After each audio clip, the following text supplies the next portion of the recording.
지방대 하나에 5천억 원을 투자한다고 합니다. 정부가 구군을 걸었다고까지 표현했는데요. 이재명 정부가 대표 교육 공약인 서울대 10개 만들기에 본격적으로 시동을 걸었습니다. 전국 9개 거점 국립대 중 3곳을 골라서 집중 투자하겠다는 건데요. 선정된 3개 대학에는 5년간 매년 1,000억 원씩 총 5천억 원이 들어갑니다. 나머지 6개 대학에도 매년 300억에서 400억 원을 추가 지원합니다. 그러면 왜 이렇게까지 큰 돈을 넣는 걸까요? 이 대통령은 작년 업무보고에서 이렇게 말했습니다. 산업화 시대에는 자원이 없으니 큰아들의 몰빵을 했다.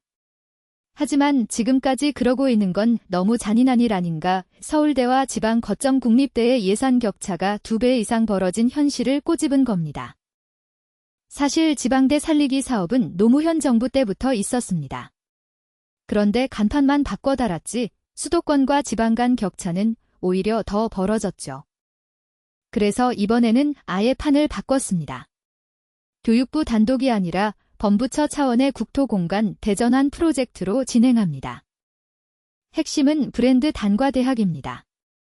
지역 산업과 대학을 직접 연결하는 건데요. 예를 들어 부산, 불산, 경남 지역에는 부산대가 미래모빌리티 단과대학을 만듭니다. 전북에서는 새만금 첨단벨트와 연계해서 전북대가 신재생에너지 단과대학을 세우고요. 기업이 교육과정 설계부터 강의까지 직접 참여합니다. 그러니까 졸업하자마자 바로 현장에 투입할 수 있는 인재를 키우겠다는 거죠. 연간 1,500명 규모입니다. 여기에 특성화 융합연구원도 설립합니다. 대학과 기업이 함께 연구소를 운영하면서 기술 개발부터 실증까지 한 곳에서 해결하는 구조입니다. 영국의 롤스로이스가 옥스퍼드, 케임브리지 같은 대학의 기술센터를 운영하는 모델을 벤치마킹했다고 합니다. 그런데 진짜 파격적인 건 따로 있습니다. 우수 교수를 데려오기 위해 정착 지원비 10억 원도 가능하고 배우자 채용까지 패키지로 제공한다는 겁니다. 금액 제한이 없다고 하니까 글로벌 인재 전쟁에 본격적으로 뛰어드는 셈이죠. 원하는 연구팀 전체를 통째로 데려올 수도 있습니다. 그러면 누가 이득을 보느냐? 당연히 선정되는 세계 거점 국립대와 해당 지역 기업들이 가장 큰 수혜자입니다. 기업은 기술과 인재를 동시에 확보할 수 있으니까요. 반면 선정에서 탈락한 거점 국립대는 상대적 박탈감이 클 수밖에 없습니다. 연간 300억에서 400억도 적지 않지만 옆 대학이 1,000억 받는 걸 보면 이야기가 달라지죠.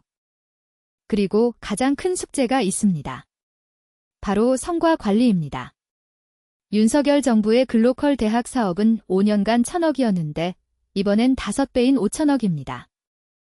그런데 구체적인 성과 관리 지표가 아직 공개되지 않았습니다. 교육부 장관은 2030년까지 해당 분야 세계 200위 안에 들겠다고 했는데요. 과연 세금 1조 5천억을 쏟아부어서 지방대가 정말 서울대급으로 올라설 수 있을까요? 아니면 역대급 예산만 쓰고 또 용두사미로 끝나는 건 아닌지. 올해 3분기 안에 3개 대학이 선정됩니다. 어떤 대학이 뽑히느냐에 따라 지역 경제 판도가 달라질 수 있으니 계속 주목해야 할 뉴스입니다.